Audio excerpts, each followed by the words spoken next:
Cette semaine pour l'épisode des compteurs, comme à toutes les semaines et comme sur toutes les propriétés de la commission athlétique, grâce à Best Buy et les équipements audiovisuels, on peut vous présenter les meilleurs podcasts sur le sport ici sur toutes les plateformes de la commission athlétique. Un gros merci à nos amis de chez Best Buy. Bon podcast tout le monde. Tous les secrets de la business du sport. Les compteurs avec Max Lalonde et Sacha Gavami. Épisode numéro 2 des compteurs, déjà. Ça va vite. Alex Panto, salut. Sacha Gavami, salut. Yeah, salut. Hey, merci de votre réponse au premier épisode des compteurs. Agréablement surpris. Je m'en suis fait beaucoup parler. L'argent, ça intéresse le monde. Non, c'était cool. Puis j'ai eu les commentaires. On était comme quoi, top 100? Ouais, en fait, on a monté dans le top 100 Apple. On va le prendre. Ah, on va le prendre. Ouais, vraiment. Puis cette semaine, on a encore un gros show qui va faire jaser parce qu'il y a des trucs dans l'actualité qui se sont réglés. On vous propose un petit bloc actualité. Puis plus tard dans l'émission, on parlait des droits de télé pour la Ligue nationale de hockey. Ça négocie fort. Puis l'année charnière, c'est 2026. Mais ça, on va y revenir juste avant. Content d'avoir un agent de joueur avec nous autres parce qu'on a parlé de Jeremy Swayman la semaine passée. Là, les Bruins de Boston ont leur gardien de but, c'est réglé. Finalement, c'est pas 64 millions de bonnes raisons de signer. Ouais. C'est 66 millions de bonnes raisons de signer. C'est quoi ta lecture, Sacha, de toute la situation? Je suis curieux de t'entendre. Ben, tu dis l'argent intéresse le monde, l'argent aussi règle des problèmes. Là. Puis, Ouais. tu sais, dans le sport, du moins, je pense que ce qui arrive, c'est. Tu sais, moi, ma lecture de l'externe qui n'est pas du tout impliquée dans la négociation, c'est. Je pense qu'au final, quand tu avec une bonne offre contractuelle, tu quand même 66 millions pour 8 ans. Ouais. Tu te dis, garde, peut-être que la relation entre Swayman et Cam Neely ou la direction ne sera jamais top, mais il y a aussi différentes couches. Hein? Ouais. Tu sais, Swayman, dans sa vie de tous les jours, là, avec qui gère? Ses coéquipiers puis ses coachs. Jim Montgomery. Ouais. Ouais, c'est ça. Puis je pense que ce que Jim Montgomery et ses coachs ont bien fait, c'est qu'ils sont restés quand même loin du dossier. Il y a eu quand même beaucoup de questions là-dessus. Ouais. Mais ils ont jamais voulu mettre l'huile sur le feu. Ils ont laissé le processus se dérouler. Parce qu'après ça, ton retour dans le vestiaire se fait beaucoup plus facilement. Puis Ça a l'air bien aller, honnêtement, de Ben ce qu'on oui. voit là présentement. Ouais. Tu sais, il retourne dans son environnement. Ben moi, honnêtement, j'abonde un peu dans le même sens que Sash. Là, il y a tellement de strates entre l'athlète même et son directeur général, et probablement même les propriétaires, là, dans ce cas-ci, là, pour être bien candidat avec vous autres. Puis moi, je pense qu'il va être accueilli à bras ouverts par ses coéquipiers, Ben oui. ça c'est sûr. Puis encore une fois, si on regarde le sport professionnel, pour moi, les coachs se gardent vraiment loin des discussions Ouais, salariales. Puis je pense que eux, le rôle qu'ils ont à jouer, c'est de dire, hey, nous autres, là, moi comme coach, là, les joueurs, il faut tout le temps que tu les payes plus cher, tout le temps que tu les payes oui, mieux, il y en a jamais assez. Qu'est-ce que le coach puis le DG se disent entre eux, c'est peut-être une autre histoire. Mais je pense vraiment que, tu sais, je suis content pour Jeremy Swayman que ça se soit réglé. Moi, je pense que comme organisation, tu veux jamais que ça devienne aussi public, par exemple. Tu sais, Non. négocier Non. sur la place Je pense publique. pas que ça fait plaisir ce que Cam Neely a fait Ouais. au board, justement. Ça là, aurait des- peut-être coûté 2 millions de plus. C'est ça, c'est Tu sais, je pense- c'était de la taxe de 2 millions, c'était peut-être ça, la C'est conférence jamais de un- presse. c'est jamais un bon look. Non. Tu sais, au-delà tu sais, pour plein de raisons, là, tu sais, que ça soit des partenaires ou juste pour les fans. Tu sais, tu veux donner une impression de bonne entente à travers l'organisation, surtout pour un joueur important. Swayman s'est fait varloper dans les médias bostonnais. J'ai très hâte de voir quand il va revenir sur la patinoire. Tu sais, comme là, on hésite à le faire jouer le premier match. Est-ce que ça va être lui devant le filet contre le Canadien? Comment les fans vont le recevoir? Parce que tu sais, là-bas, là, tu sais, behind the bee, là, le jouer pour les Bruins, c'est gros. Puis c'est jamais vrai. Tu sais, Pasternak, là, rappelez-vous comment ça a duré 1 an et demi. Ça a été compliqué. On dirait qu'à Boston, les partisans acceptent pas ça, que tu fasses comme hey, moi, je vaux autant, puis c'est ça que je vaux, puis c'est ça que tu vas me donner. Ils sont pas habitués à cause des Patriots, surtout. Ah oui? Tu sais, les Pats, c'est notoire. Tu sais, dans l'époque Belichick-Brady, y a-tu vraiment eu des disputes contractuelles? Brady a toujours pris des contrats qui étaient jugés en Correct. dessous du marché, même à la limite pour Ouais. lui. C'est jamais vraiment. Fait que, tu sais, le fanbase de Boston a été quand même très choyé. Tu sais, même les Les Celtics, Red Sox. les Red Sox, tu sais, tu regardes les joueurs qui ont eu, même les Celtics dans le temps de Pierce avec Ouais. Allen, avec Garnett, tu sais, ils ont eu des bonnes runs. Là, maintenant, ils viennent de gagner un championnat. Je pense que c'est juste aussi qu'ils sont choyés, mais la réalité, c'est que les athlètes ont le droit de revendiquer ça. Puis, ultimement, tu sais, quand on parlait des coachs, une chose que des fois on oublie, mais ces coachs-là, ils finissent par négocier leur contrat aussi avec des agents, avec le ouais, DG. avec le DG. Fait que, ultimement, tu peux pas non plus être hypocrite puis critiquer un joueur de se faire payer, alors que les coachs, même si des fois c'est moins public, veulent aussi se faire payer à sa juste valeur. T'sais. C'est réglé dans le cas de Swayman, au moins on va leur souhaiter la meilleure des chances à tous les fans des Bruins de Boston qui nous écoutent. On espère que votre gardien but pour les 8 prochaines années va tenir la route puis qu'il va en gauler 60 par année. Ouais. Pour les partisans des Canadiens, peut-être moins. Là. Ouais, Tellement, c'est ça. Ouais, peut-être. tu sais, vous mentionnez, là, mais Boston, quelle ville de sport. Man. C'est Ils incroyable. gagnent, Ah non, ils c'est incroyable. gagnent, ils ont toutes des équipes championnes. En tout cas, Ils ont gagné partout, ils ont une culture sportive, les fans se rangent facilement derrière l'équipe. Puis encore une fois, les Bruins vont connaître une bonne saison cette année, là, avec une organisation, une liste de joueurs honnêtes, mais pas grand superstar à part Pasternak là-dedans. Là. C'est un fanbase très privilégié. Des fois, je pense c'est- qu'ils oublient qu'ils sont privilégiés. ah ouais, c'est ça. Ouais, Des fois, je pense qu'ils oublient les années. Mais là, les Patriots, c'est des années difficiles. Fait que peut-être ça va les ramener Ouais. un peu sur terre, mais effectivement, on va voir. J'aime beaucoup le gear, Alex, aussi les running shoes de couleur, les casquettes, des affaires-là. On peut dépenser beaucoup dans une année. Moi, je suis du genre à me faire pogner par des campagnes marketing quand des équipes sortent des choses. Je suis tombé sur un article dans un magazine, un site que j'aime beaucoup, qui est Front Office Sport, qui parle de l'ouverture dans le baseball majeur pour les produits aux couleurs des joueurs. Je savais pas, mais pendant des années, on a réglementé la couleur des souliers, la couleur des gants, puis on a réglementé les accessoires que les joueurs pouvaient porter. Là, on a vraiment comme ouvert les valves parce qu'il y a des joueurs qui ont comme ouvert un marché. À commencer par Bryce Harper, par des souliers sur mesure pour lui, différentes couleurs, tout ça. C'est rendu que ça génère des millions de dollars de ventes. Ça, c'est fou d'avoir ouvert cette porte-là parce que ça se peut que ça finisse jamais. Là. Ben, vraiment, puis je trouvais vraiment intéressant l'article, je l'ai lu d'ailleurs sur Front Office Sports, puis ce qui m'intéresse le plus de cette direction que le baseball majeur prend, c'est drôle comment les temps changent. Le baseball majeur, il y a 5 ans, était vu comme une ligue vieille, qui attirait pas la jeunesse.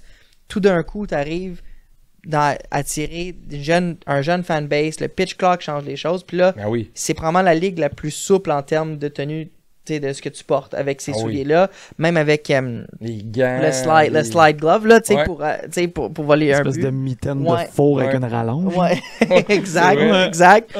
Puis ce que moi je trouve intéressant pour les joueurs, c'est que tu peux plus les faire ressortir du lot, puis ça augmente leur valeur marketing. Ben oui. Souvent, quand tu parles à des compagnies de apparel pour négocier des ententes marketing pour des athlètes, l'enjeu c'est où est-ce que l'athlète est le plus vu, Ben oui. c'est lorsqu'il pratique son sport.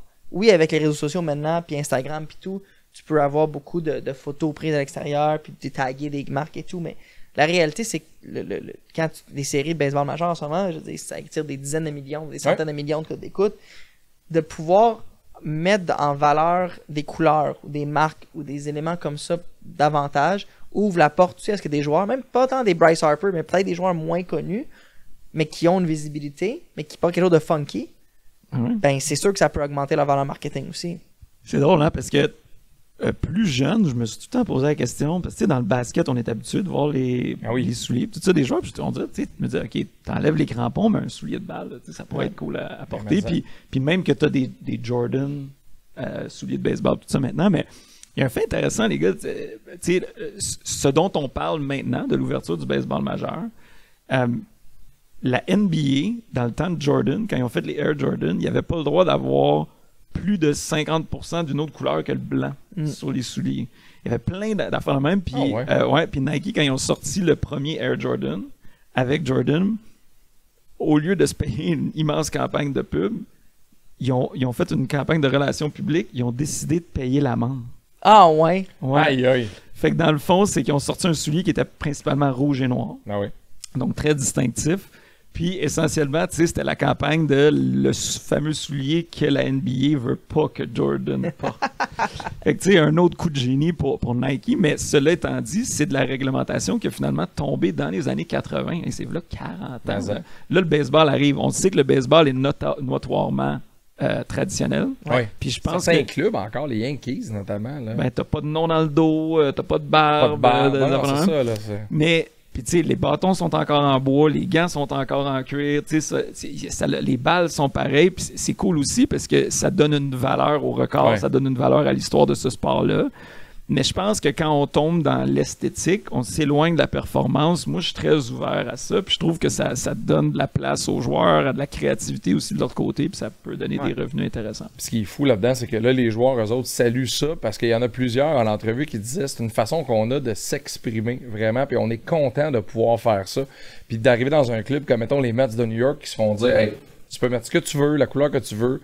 On dirait que les gars, ça les fait se sentir bien. Puis je trouve ça cool. Tu sais, est-ce que Benny, ça va se transposer dans d'autres sports? Parce que au hockey, vu que. Tu sais, t'es limité. Rappelez-vous des patins blancs, là, de Sergei Fedorov, à quel point ça avait fait jaser les patins blancs. Bon point. Ovechkin, c'est un des seuls dans la ligue avec une visière teintée. Est-ce qu'on va en voir d'autres? On va-tu en voir un Benny qui va arriver avec une visière bleue? Tu sais, une affaire comme ça. Faut que la Ligue nationale de hockey aille dans cette direction-là. Tu sais, on revient au baseball, les chansons pour les closers. Oui. Oui, avec Tommy Trumpet, avec Edwin Diaz, tu sais, je veux dire, avec comment ça est parti en fureur les réseaux sociaux. Moi, j'écoutais les matchs des Mets juste pour voir si elle est rentrée dans le match. Pourquoi la NBA, en tout cas une des raisons pourquoi la NBA a connu une croissance fulgurante, c'est que les dirigeants ont compris que des athlètes connus amène une ligue en santé. Mais ça, c'est des PME. Et moi, je pense que le baseball, qui s'est bien renouvelé là, soit dit en passant, là, je pense qu'ils ont fait une belle job pour raccourcir les matchs, rendre ça plus accessible aux plus jeunes aussi, parce que c'était eux qui avaient l'audience la plus vieillissante aux États-Unis en termes de groupe de partisans. Moi, je salue ça, puis je pense que ça fait partie de l'air du temps. 100%. Tu sais, l'époque de juste arriver en soude puis en cravate à l'aréna ou au stade, puis tu sors pas de qui tu es, comme tu as dit, Max. Je veux dire, là, les joueurs sont capables de s'exprimer. Mais même là, les gars font affaire avec des tailleurs maintenant pour à travers, oui, je porte un seau parce qu'on me demande de porter un seau, d'en avoir un vert forêt, d'en avoir un mauve. Tu sais, le gars qui fait la majorité des sauts dans la Ligue nationale de hockey, il s'appelle Jean-François Bédard. C'est un gars de Sherbrooke qui a un bureau ici à l'île des Sœurs. Puis lui, ça a commencé avec Sidney Crosby. Là. Ouais. Ça a commencé en fait avec Christopher Le Temps. Ça a commencé avec Christopher Le Temps. Il a fait un saut à Le Temps. Le Temps est arrivé dans le vestiaire. Crosby a fait qui fait tes sauts. C'était le gars, il l'a flyé à Pittsburgh. Il a fait Sydney. Les gars ont vu les sauts à Sydney. Il est retourné à Pittsburgh. Il a refait tout le monde. Après ça, il se promène dans la ligue. Il est rendu qu'il fait de la NBA, il fait de la NFL. Ouais. Puis ce que les gars me demandent, c'est fou raide aujourd'hui parce qu'avant, c'était des sauts noirs. Puis ça finissait là. C'était plus traditionnel. Puis les gars, il faudrait l'inviter d'ailleurs. Ce serait super intéressant d'entendre JF sur. Il va faire un saut à Phil Kessel, puis il se fait dire par ses partenaires, rajoute 2 pouces de plus, parce que quand il va revenir, il va être plus gras que là, quand il se fait mesurer. Mais honnêtement, guys, là, pour boucler la boucle, là, moi, je pense que l'individualité des athlètes est importante. Tu le respectes. Parce que une ligue avec des stars, c'est une ligue en santé. Oui. Parle-en à la MLS, là.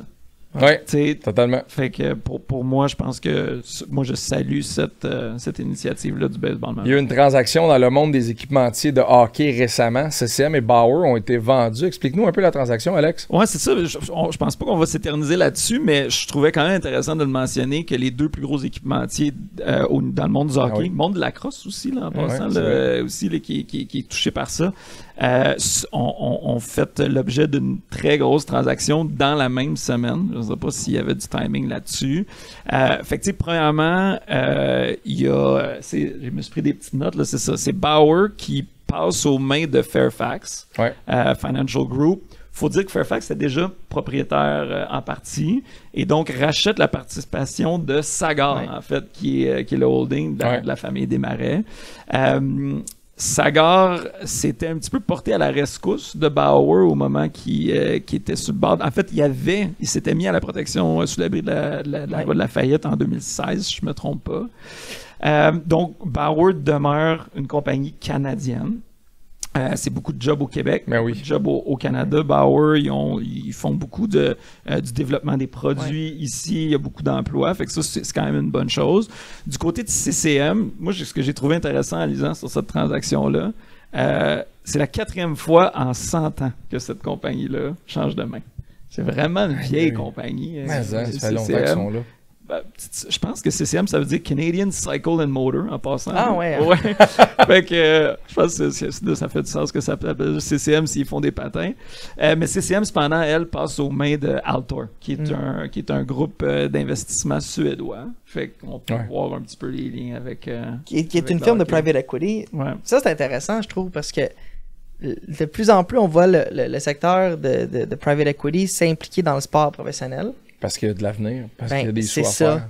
Puis tu sais, récemment, la NFL a approuvé une participation des private equity à l'auteur de 10%. Ouais. Maintenant, dans différents clubs, chose que la NFL n'était pas là. Les autres ligues sont déjà présentes avec une participation plus élevée. Mais là, de voir que le private equity se lance dans l'équipementier comme ça, moi, je trouve ça va dans la direction de juste l'avenir que le sport prend, le sport professionnel, l'envergure que ça prend, c'est assez intéressant. Fait que, pour Bauer, je pense qu'on peut entrevoir... mais en fait, ce que je trouve intéressant, c'est que dans les deux cas, quand il y a une transaction là, j'ai hâte de voir si ça va... parce que dans les deux cas, je pense que les investisseurs vont vouloir retrouver un rendement sur leur investissement. Est-ce qu'on va voir une guerre au niveau du développement, au niveau de la négociation des athlètes? T'sais, on le sait en ce moment, CCM ont quand même Sidney Crosby, Connor McDavid, ils ont quand même des gros noms. Bauer en a aussi. Je pense que CCM a un peu, mettons, pris le dessus là, dans les dernières années. Fait que moi, je vais être curieux de voir, là, étant un peu un equipment geek, là, je trouve ça quand même cool à regarder, le stock des goalers, ces affaires-là, puis tout ça. J'ai hâte de voir ça va surtout donner... où ça va s'arrêter. Puis tu sais, pour refaire un lien avec le sujet qu'on a abordé tantôt, il y a beaucoup de gens qui achètent des choses ou qui sont associés à telle ou telle marque parce que leur joueur préféré porte telle ou telle marque. Fait que c'est une avenue à emprunter pour eux autres. Si Connor McDavid porte telle marque, moi c'est mon préféré, moi j'ai mon bâton. J'ai des chums comme ça, eux autres des patins, moi c'est Bauer. Tu sais, des patins, vous remarquez, là, quand tu portes une marque, c'est ça pour le restant de tes jours ou à peu près. C'est bien rare que quelqu'un passe de CCM à Bauer ou Bauer à CCM. Quand t'as aimé une marque de patins, t'es là longtemps. T'sais, c'est d'aller chercher la clientèle. Moi, je vendais du stock de hockey là, quand j'étais jeune, là, puis j'avais des patins Bauer. Puis tu sais, quand t'es jeune au Québec, tu joues au hockey, t'es tout le temps dans tes patins. Là. Moi, j'ai comme l'impression que Bauer a déformé mon pied plus que mon pied fitait bien dans un Bauer, tellement que je les ai portés. Mais effectivement, ça serait tough pour moi de changer. Toi, juste là-dessus, est-ce que tu penses qu'avec ces transactions-là, tu parles de cette espèce de compétition, tu penses qu'elle va augmenter significativement en raison des prix payés? En fait, oui, c'est ça. C'est qu'il veut pas, tu sais...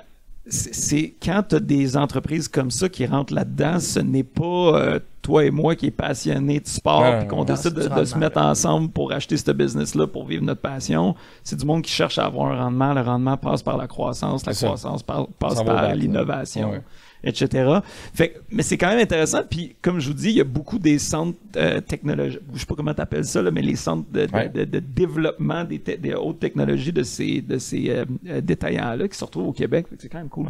Oui, vraiment. Tu sais, pour finir là-dessus, un des gros marchés de ces compagnies-là à venir, c'est le sur-mesure parce que les gens aiment ça. Dans des ligues de garage, maintenant, il y a des gens que ça leur dérange plus de payer 1400$ pour une paire de patins qui va être à ton pied faite que tu vas avoir pour 20 ans. Puis tu sais, c'est une grosse partie de leur business. Puis on le voit, c'est pas juste pour les athlètes professionnels. Je parlais avec un gars chez Rousseau l'autre jour. Le dernier modèle de CCM sur la tablette, il est 1400$. J'ai demandé, t'en vends-tu des patins à 1400$? Il dit, tu serais surpris. J'ai des pros, des gars dans le senior. Ligue de garage 3 fois par semaine, veulent être bien, vont investir là-dedans. Fait que tu sais, il y a vraiment un marché là-dedans. Tantôt hier, j'étais dans la salle des nouvelles ici à BPM, puis Gonzo nous expliquait que son gars vient de commencer à jouer au hockey, puis tu sais, Georges Larac, il dit hey, je vais te donner un bâton Synergy là, pour ton gars. Puis Gonzo était comme, il y a 5 ans. Puis Georges était comme, oui, ça existe. Ça existe. Des bâtons. Je sais pas un bâton, mon petit gars, il y a 4 là. ans, là, un bâton pour Milan, mettons, là, le moins cher que j'ai trouvé, si tu veux l'avoir, si tu veux un One Piece, c'est 80$. Faut que tu le coupes de moitié ou à peu près pour qu'il soit à sa grandeur. Puis tu sais, on a 40 jeunes, mettons, là, sur la patinoire le matin dans le PN2 à Mascouche, là, puis il y en a une couple qui ont des bâtons en bois, puis tu comprends très bien.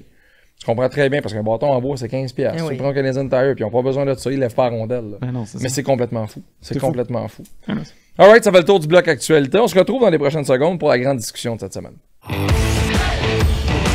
Les compteurs avec Max Lalonde et Sacha Gavani. Dans le sport professionnel, le nerf de la guerre pour les prochaines années, ça va être les droits de télédiffusion. C'est ça qui va faire foi de tout. J'écoutais Radar, un autre podcast de la Commission athlétique avec Pierre Lebrun et Anthony Desaulniers, le surdoué que je salue. On entend ça dans la publicité, je trouve ça très drôle. Gary Bettman espère annoncer une entente à la convention collective des joueurs avant la renégociation des droits de télé en 2026. sachant très bien ce qui s'en vient. Ça va changer le portrait parce que là, il y a des majors qui sont en train d'acquérir des droits télé. Puis Amazon, Alex, sont dans le portrait pour des droits régionaux concernant le hockey, le basket, certaines équipes sportives. C'est gros comme nouvelle. Ouais, c'est ça. Fait que là, je vais tenter de pas être plate pendant un petit moment, mais je pense qu'il faut contextualiser. Ouais. Oh, oui, non, c'est tout important. ça. Ouais, ouais. Fait que nous, ce qui nous concerne au Québec, c'est évidemment, on est beaucoup plus intéressé par le hockey. Puis dans le monde du hockey, au niveau de la télédiffusion, donc traditionnellement les droits de diffusion, on a ce qu'on appelle des droits nationaux et des droits régionaux. Ouais. Les équipes sont propriétaires de leurs droits régionaux et ont la liberté de négocier avec les diffuseurs de leur choix. Évidemment, vu que c'est un revenu partageable à travers la Ligue nationale, doivent aller chercher le maximum, ça doit se passer à la juste valeur marchande, mais n'en demeure pas moins que ta relation avec ton diffuseur régional t'appartient. Au niveau national, c'est que ça va te donner des droits de diffusion, donc dans notre cas, pan-canadien, et ça va également te donner des matchs de tous les équipes. Donc, si je ramène ça à l'univers que nous vivons en ce moment, RDS et le diffuseur des Canadiens ont 60 matchs, donc le diffuseur régional des Canadiens avec 60 matchs. Ils ont également les matchs pré-saison, parce que ceux aussi appartiennent aux équipes, mais à partir des séries éliminatoires, ça tombe dans les droits nationaux.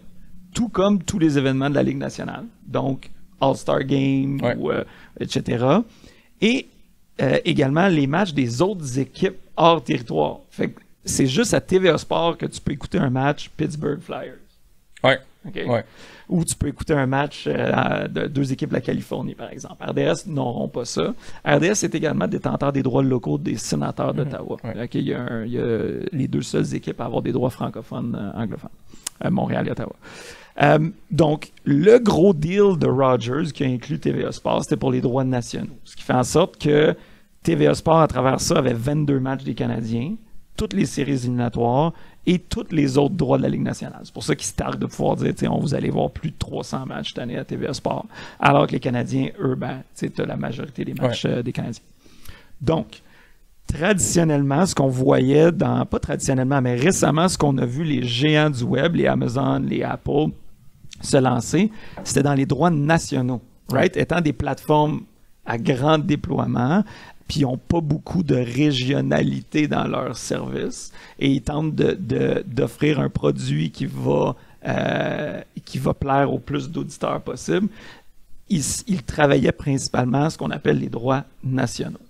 Mais là, puis là, ce qui nous amène au sujet de l'heure, et encore une fois, désolé pour la longue envolée, mais il y a une entreprise qui était spécialisée dans les droits régionaux aux États-Unis, qui s'appelle le Diamond Sports Group, qui est en instance de faillite depuis plus d'1 an, qui, dans le fond, devrait être acquise, ou les droits qu'elle détenait devraient être acquis par Amazon.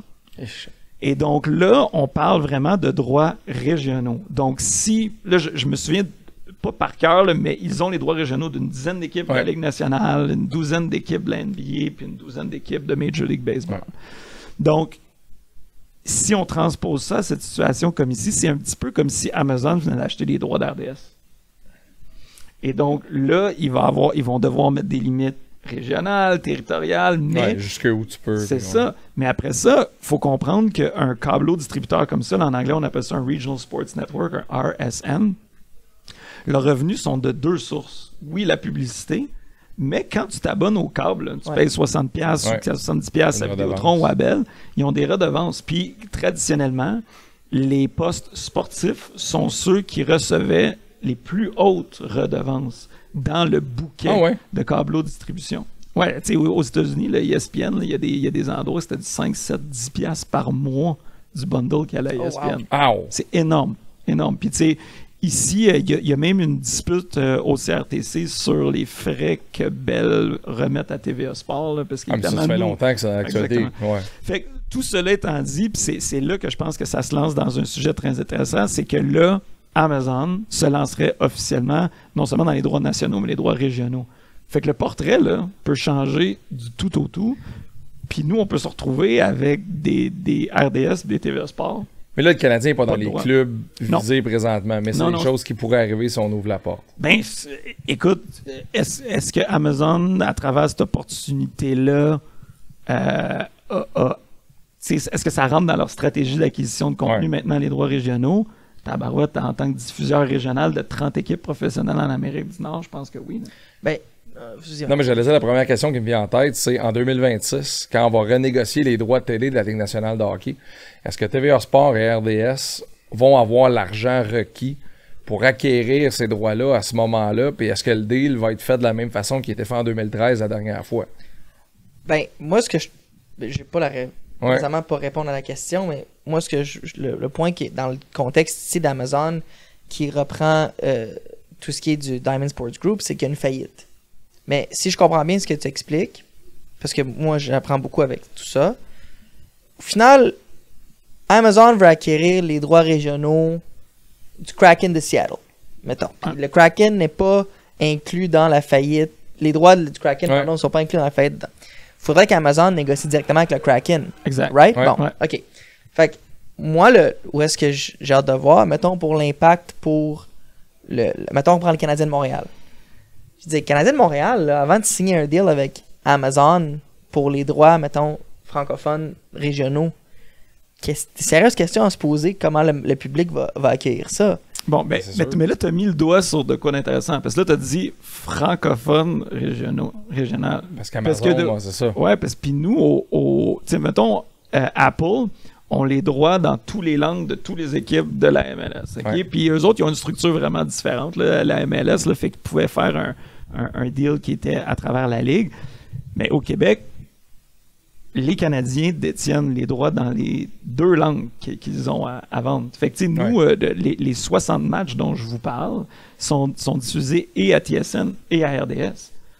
Fait que là, RDS pourrait aussi se retrouver à avoir des droits régionaux francophones, alors que les droits anglophones pourraient être avec Amazon. Tu sais. Ça pourrait être ça, ou Mais- pourrait acheter les deux et décider de mettre des équipes de commentateurs francophones sur les plateformes. Comme ils ont fait, Frédéric Comme Laure, Apple, ben oui. Frédéric Laure, tu sais, qui est un Et puis ils sont Québécois. payés un prix de fou pour faire ça. Là. Ben là, je sais pas si Fred serait content que tu parles de son salaire. Non, mais pareil, les plateformes sont arrivées en disant on va s'assurer d'avoir les meilleurs, puis c'est ça la mentalité, là, d'avoir les meilleures équipes en place, puis sont très très bien payés pour faire ça. Là. Moi, j'ai une théorie là-dessus, là, puis rien contre le talent de Fred et des commentateurs québécois.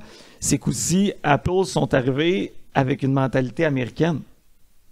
Ouais. Avec une connaissance fort probablement limitée du marché québécois, puis c'est quoi la rémunération. Ah oui? Tu sais, on est dans un marché différent. Les revenus sont moins élevés, les codes d'écoute à cause de la langue sont nécessairement plafonnés différemment.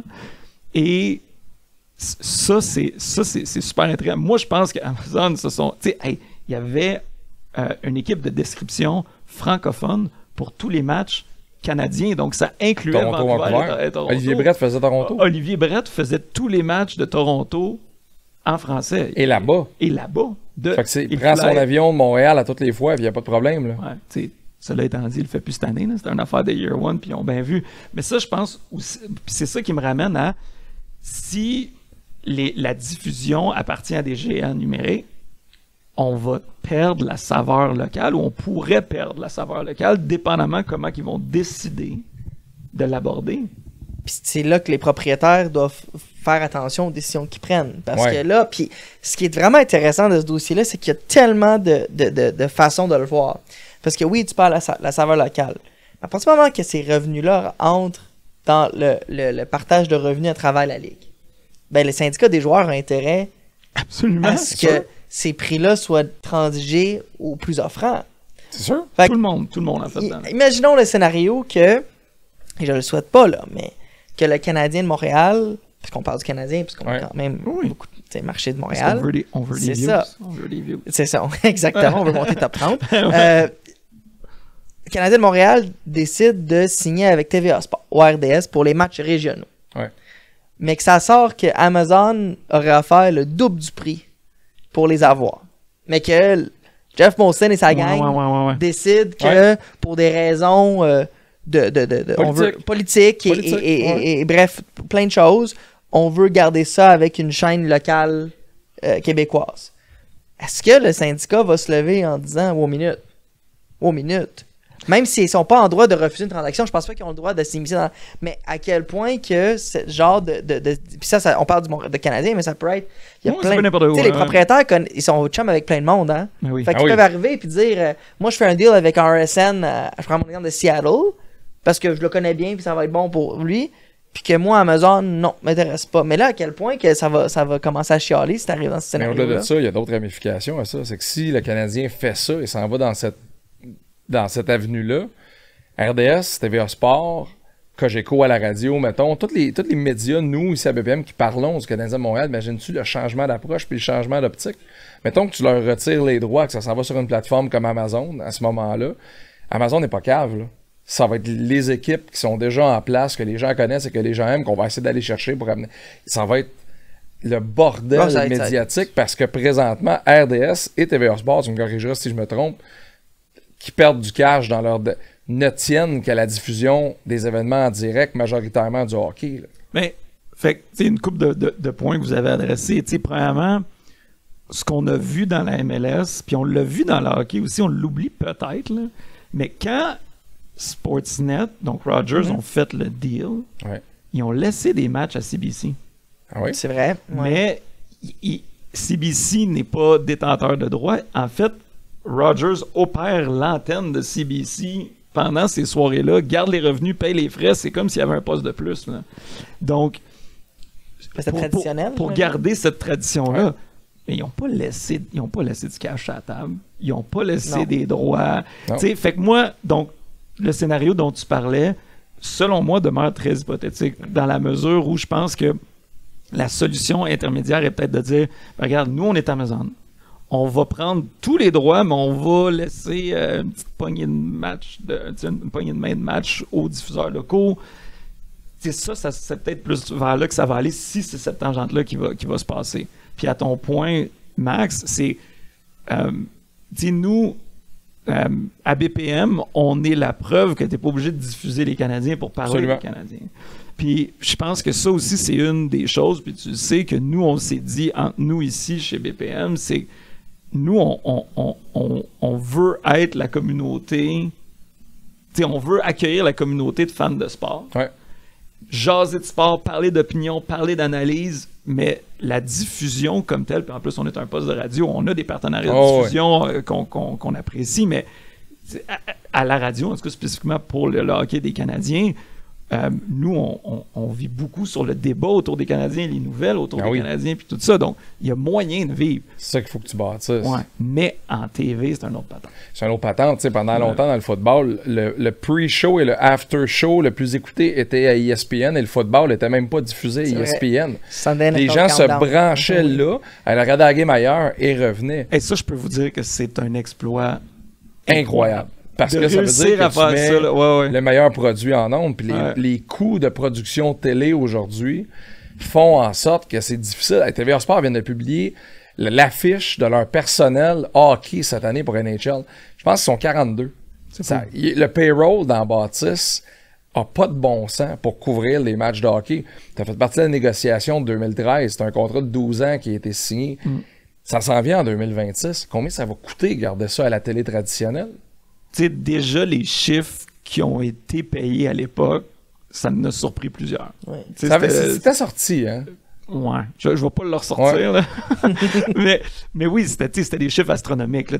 Mettons, les droits nationaux payés par Rogers, c'était des milliards de dollars. Puis c'était quelque chose qui avait jamais été vu non plus dans le sport canadien. Puis au niveau de la NHL, c'est fou pareil que c'est les droits canadiens, là, dans le fond, qui drivent le plus de revenus. Oui. Il y a beaucoup moins d'équipes, beaucoup moins de population, puis tout ça, mais les droits canadiens sont hyper importants. Normalement, les équipes, pas les équipes, mais les ligues ne s'attendent pas à ce que ça aille en diminuant.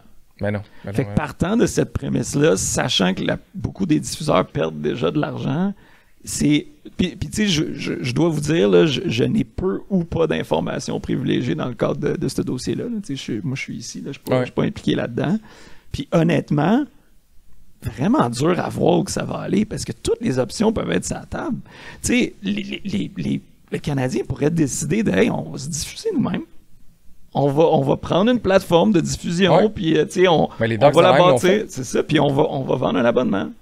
Ouais. Pour vrai? Ouais, mais Ouais, attends, oui. mais si on fait ça, puis si on s'en va là, à partir de ce moment-là, on considère qu'il n'y a plus de couverture journalistique. Dans la mesure où tu diffuses le match, tu peux contrôler l'information, tu peux contrôler ton avant-match, ton après-match. Tu sais, il y a tellement... Si le Canadien se met à diffuser eux-mêmes... Mettons le Canadien dit, là, hey, on sort de la radio, là, on sort de Cogeco.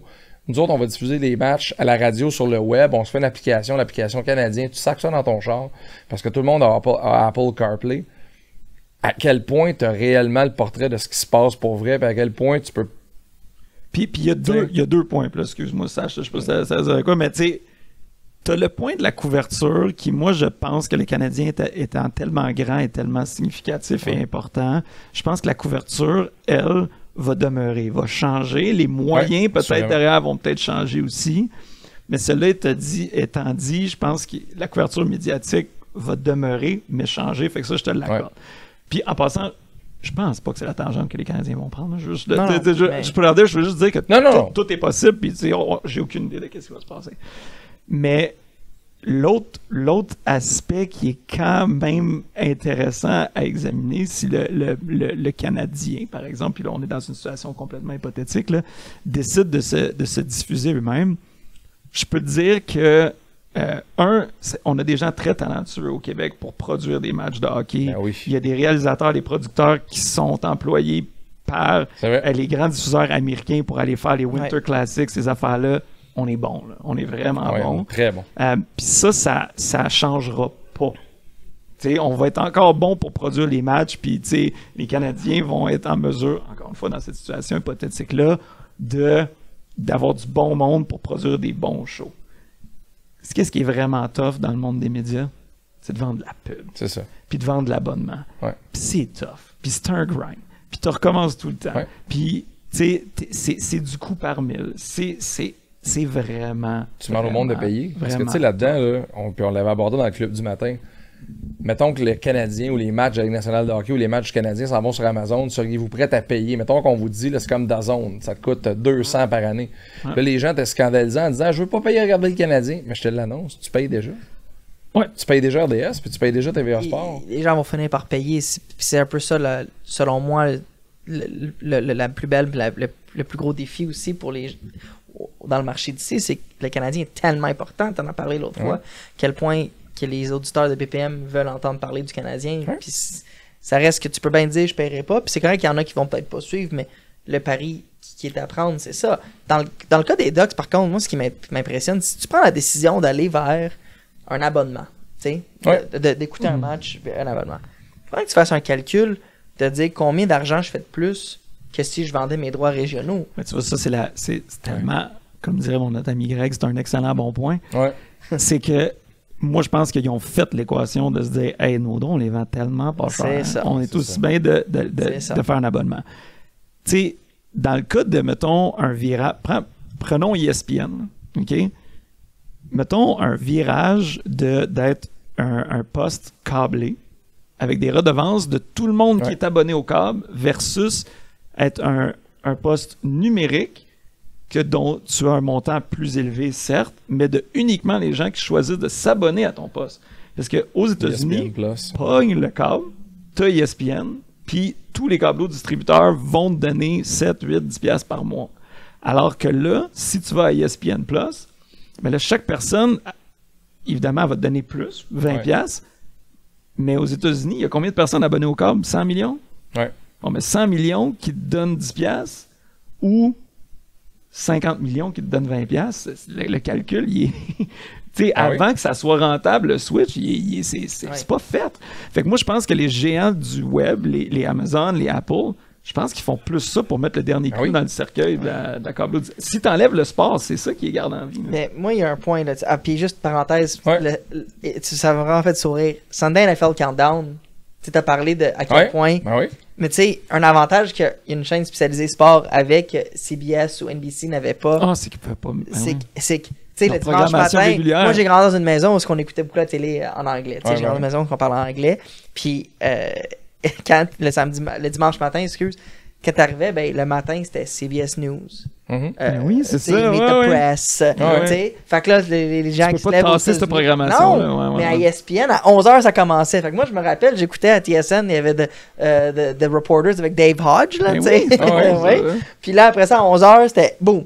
On part avec Sunday NFL Countdown. Puis le premier pre-game, c'était CBS ou Fox à midi. Tu sais, fait qu'ils sont allés chercher un awareness de gens parce qu'il y avait l'opportunité de mettre plus tôt. Fait que juste, je ferais ça le fun de parler de ça, ça m'a ramené des souvenirs. Mais moi, un point qu'on parlait avant de commencer, c'est.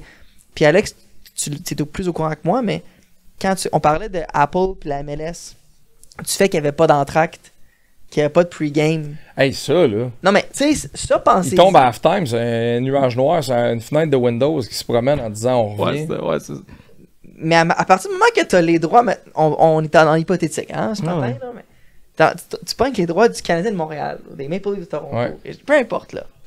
Puis que tu as les gens qui s'abonnent, qui regardent. Ben, je veux dire, je me demande c'est comment la réaction d'Apple. Est-ce que leur conclusion, c'est mieux de même, financièrement? Est-ce qu'ils perdent des abonnements à cause qu'il n'y a pas le contenu d'entracte ou d'avant-match? Les points de presse canadiens en direct sur Twitter, des fois, ça se rend à 30 000 visionnements, puis des fois, il y a des blanks de 4 minutes en disant « On vous revient dans pas long, on pogne un joueur, bougez pas. » Moi, je pense que ce qui fait foi de tout dans le sport professionnel, c'est de pouvoir regarder les matchs. Ouais. Fait que, tu sais, après ça, ce qui enrobe le produit, tu sais, tu peux aimer Pierre Houd plus que Félix Séguin, mais t'as pas le choix d'écouter Félix Séguin les samedis. Ouais. Mais l'affaire aussi... Fait que excuse-moi, là, fait que pour moi, le monde va écouter pareil. T'sais, je pense pas qu'il y a du monde qui vont dire « Ah, c'est rendu à Amazon, j'écoute plus là. Okay. » Cela étant dit, on a gagné à offrir un meilleur produit parce que tu gardes ton auditoire plus longtemps, tu peux faire plus d'intégration commerciale, tu peux faire plus de cash. Mais j'ai hâte de voir si c'est cette direction-là qui est prise. Puis on essaie d'offrir maintenant de la production d'événements alternatifs. T'sais, on le fait à la télé pendant le football, avec les commentateurs, le cast est différent.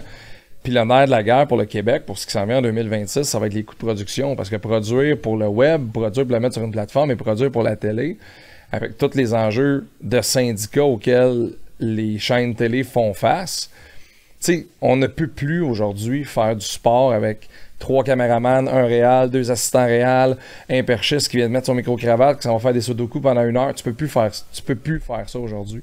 Puis je le vis à TVA Sport, puis on le voit, on est dans des garde-robes avec une caméra en arrière, puis on est capable de livrer un show à 4 personnes, de faire du golf professionnel. Mais si on avait fait ça il y a 6 ans, il y a 7 ans, puis c'est dommage, là, il y a eu des pertes d'emploi, mais aujourd'hui, bien rodé, tu peux présenter un match de hockey à pas beaucoup de monde avec des caméras automatisées et tout ça. Tu sais, mettons, à RDS, là, ils ont eu des inondations dans leur studio. Puis sont installés dans les bureaux de Bell, les sœurs. Puis je croisais certaines personnes là, de RDS. C'est incroyable là, ce qu'ils ont réussi à faire, là, le monde là-bas, là, qui se sont virés de bord. Puis que, honnêtement, je leur lève mon chapeau. Mais la plupart de leurs décors, c'est des écrans verts. Ouais. C'est que ça maintenant. Puis toi, à TVA Sport, quand tu fais Live Golf, j'imagine ça doit être... C'est un écran vert. On est dans une pièce qui est grosse comme le studio dans lequel on est présentement. C'est ça. Fait que tu sais, je pense que tu as raison. Cela étant dit, la journée que Pierre Houd est dans un studio avec un écran vert puis pas au Centre Bell, là, je pense que le monde va grimper. Moi, c'est plus moi, c'est que à partir du moment où tu as ces droits régionaux-là, s'ils le font déjà dans la MLS, Apple, en couper les entractes, couper le pre-game, puis que là, tu dis, j'ai les droits, puis les gens veulent regarder le match, pourquoi je... Puis je souhaite pas que ça arrive, là, c'est pas ça que je veux, mais pourquoi je paierais pour du staff, tout ça, pour des entractes ou des avant-matchs, des après-matchs, alors que je pourrais sauver tous ces coûts-là, juste diffuser le match. Moi, je trouve ça très inquiétant pour l'industrie, pour les gens qui travaillent dans ce milieu-là, que quand on parle de postes en péril, ou je suis d'accord. S'ils prennent cette direction-là. Mais la morale de l'histoire, guys, c'est que ça va être très intéressant à suivre. En tout cas, moi, je suis un peu un geek de ça. Là. Donc, ça va être fascinant. Mais je pense que nous, encore une fois, on l'a dit dans l'autre émission, on a le privilège de travailler dans le monde du sport. Mais je pense qu'on est tous privilégiés aussi d'avoir du monde aussi talentueux qui couvre les Canadiens. Ah, c'est incroyable. Puis tu sais, pour une province comme nous, puis la taille de notre population, la qualité de produit qui nous est offert est impressionnant. Puis souhaitons vraiment les équipes qu'on de ne perde description. pas ça. Non, les exact. journalistes, C'est absolument. Faut pas ça. perdre Faut ça. pas perdre Ah ça. non, c'est une richesse, puis les gens ont besoin de ça parce que le Canadien, ça fait partie de notre culture et de qui on est depuis bien longtemps. Hey, j'ai un petit jeu pour vous autres, les gars. Let's go. Let's go. On va terminer avec ça. J'espère faire mieux que la dernière fois. Je dis, ouais. En passant, j'ai vraiment aimé comment ils ont monté le short sur les réseaux sociaux. On a Oui. l'air des Hey, héros. ça, c'était. Ouais. J'étais On comme, a été mon là Dieu. 15 minutes. pour Ouais, vrai. c'est ça. Ouais, c'est ça. Les gars, Ligue nationale de hockey. Puis c'est pas en valeur de dollars d'aujourd'hui, c'est en valeur de combien ça a coûté à l'année de construction. Êtes-vous capable de me nommer au moins 3 des 5 arénas de la Ligue nationale de hockey qui ont coûté le plus cher à construire? OK. Bon, j'ai une coupe de petits... Là, on Je vais vous donner un indice. OK. Partons avec un indice. Le Centre Bell est 6e. Année de construction, 1996, C'était quasiment... C'était pas 300 millions. Là. 270 Ah, c'est millions. ça. OK. Là, on n'est pas en train de donner des réponses. On est en train de jaser entre nous OK, avant parfait. de donner nos réponses. Parfait. Je sais que, mettons, Madison Square Garden, il a fallu qu'ils détruisent des affaires, bâtir à New York, ça coûtait une fortune, mais ça fait quand même un bon moment. Mais ils l'ont rénové au coût d'1 milliard. Fait que là, je sais pas si les Il rénovations n'est coûtent. pas dans le... Mais non, mais je veux juste te poser une question. Ouais. là. Est-ce que les rénovations coûtent? Les rénovations de compost, c'est la construction quand on a Construction mis... initiale. Ben, OK.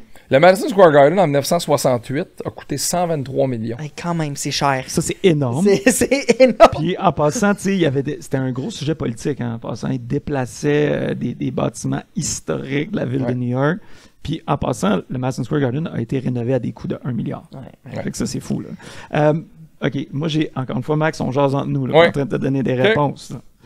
Là. Les plus récents. Ben, c'est ça, j'allais dire. Ouais, c'est ça. Ben, j'allais dire Vegas. Vegas. Ouais. Ouais. OK, Vegas, Ouais. dans ton... Position numéro 4. OK. 2016, 375 millions de dollars. 300, pour le T-Mobile 375. Sinon, Seattle. Mais Seattle, c'est une rénovation. Le Climate Pledge Arena, c'est une rénovation d'un ancien. Fait que là, Max, faut que tu sois clair avec les règlements. Écoute, les rénovations ont coûté 75 millions de dollars. C'est les infos que j'ai présentement. Ah, ok. Puis on est dans la fin du tableau à peu près. OK, là. fait que OK. ça. OK, fait que c'est OK. 2021, les rénaux. Incroyable l'arena en passant, si vous allez à Seattle. Ouais. Là. Et comme, c'est comme si c'était creusé dans la terre. Fait que quand t'arrives, le building n'est pas impressionnant, puis tu rentres, c'est huge. OK. Fait que si on rentre dans. Fait que la question, c'est les top 5. Ouais, mettons 3 des 5. 3 des 5. 3 des 5. On en trouvait 3. Un qui a peut-être coûté cher dans le temps, c'est Staples Center. C'est ouais. C'est ça. Fait qu'il n'est plus Staples Center, Qui est mais le crypto.com. Ouais. Position numéro 2. C'est ça. Ouais. 1999, coût de construction, 375 millions de dollars. En quelle année, excuse-moi? 99. OK. Fait que C'est ça, du ça veut cash. dire, OK. TD Garden? Ah non, il n'est pas dedans. C'est sûr, il est là. TD Ouais, mais- Garden n'est pas dedans. Non, OK. Les Boston Bruins en 95, 160 millions de dollars. C'est ça. Je me rappelle, c'est dans la même année que le Centre Molson à OK, l'époque. OK. Puis c'est vraiment une affaire de béton armé. Là. Ah ouais, hein. C'est pas super. Il y a le Toronto, Scotia, Ouais. qui pourrait peut-être être là-dedans. Mais un qui a été construit récemment, qui est beau en tabarouette, c'est Edmonton. OK, oui. 613,7 C'est ça, je te dis. millions de dollars. C'est beaucoup. C'est énorme. Fait que, tu sais, 613 serait donc au premier rang. c'est ça. OK. Fait que là, techniquement, Ouais, le coût de construction estimé au départ était à 450 millions de dollars. La ville d'Edmonton a payé 125 millions de dollars. Puis après ça, le reste, c'est bon, le Katz Group of Companies qui a payé le reste pour finir à 613 millions de dollars de coût de construction. aïe. Fait que là, mettons, là, on en aurait nommé 3. Ouais. Mais... On aurait nommé 3, ouais. Faudrait le voir actualisé. Je serais curieux de faire l'exercice. Ouais. Parce qu'il y a des chiffres là-dedans. 400 millions, sans Ben oui. c'était il y a quoi? Il y a 10 ans, Guess. à peu près? À peu près. Ouais, ça fait 10 ans. Ça fait Ok. 10 ans, ouais. Tu sais, fait que là, tu Au coût d'aujourd'hui, ça serait prends le combien? Sandbell en 96. Hey, puis on a rénové le Sandbell, là, on vient de mettre, c'est combien? C'est une coupe Mais de ils millions n'arrêtent dans pas la d'en nouvelle mettre, là, ils section. vont de manière Ouais. itérative pour pas affecter la saison. Mais tu sais, juste l'écran géant qu'ils ont mis. L'écran géant, la nouvelle à côté. section, là, le parterre, Ouais. avec les billets de saison qui ont sauté, puis Ben, ils ont refait Puis Edmonton, c'est quelle année? 2016? 2016. C'est quand même 8 ans. Il y a 8 ans. C'est plus le même Hey, ça dollar va vite, là. qu'aujourd'hui, Ah non, c'est plus le Ah même ouais. dollar, pas en tout. Non. Hey, les gars, merci pour la belle discussion. Yes. C'était le fun. Yes, Merci merci. de nous suivre sur la commission athlétique, sur toutes les plateformes. Faites le tour, partagez, aimez le show, n'hésitez pas. Nous autres, on va se retrouver bientôt pour un autre épisode des Compteurs. Salut tout le monde. Les Compteurs avec Max Lalonde et Sacha Gavani.